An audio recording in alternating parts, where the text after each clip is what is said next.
ఈ చివరి రోజుల్లో సాతాను అనేకులను పడగొట్టే ప్రయత్నం చేస్తాడని బైబిల్ సెలవిస్తుంది. ఎవని మింగుదునా అని గర్జించు సింహం వలె వాడు తిరుగుతున్నాడని బైబిల్ సెలవిస్తుంది. ఈ సమయంలో ఇలాంటి భయంకరమైన పరిస్థితుల్లో ఎవరైనా ఏదో ఒక రూపంలో పడిపోతూనే ఉంటారు.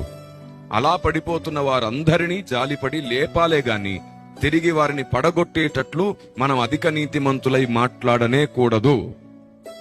ఎందుకంటే ఒకడు ఒక విధముగా పడుతున్నాడని నువ్వు వాడిని నిందిస్తే నువ్వు ఇంకో విధముగా పడే అవకాశం కూడా ఉంటుంది. వాడు చేసిన తప్పు నువ్వు చేయకపోవచ్చు, కానీ దేవుడు చూడగలిగే తప్పులెన్నో మన జీవితాల్లో ఉన్నాయి.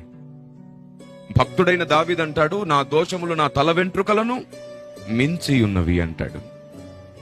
కానీ బెత్షెబా భర్త విషయంలో దావీదు చేసిన మిస్టేక్ మళ్ళీ ఎప్పుడు చేయలేదంట దావీదు. మరి తల వెంట్రుకలను మించిన దోషములు ఏమిటి?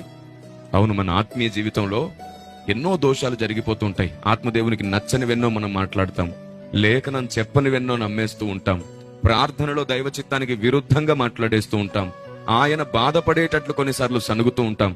ఇలాంటి దోషములు వందలు మన జీవితాల్లో జరిగిపోతూ ఉంటాయి. అలాంటి దోషములు కూడా మన జీవితాల్లో నుండి ఎప్పటికప్పుడు తొలగించుకోవడానికి మన ఆయుష్ను దేవుడు పెంచుతూ ఉంటాడు.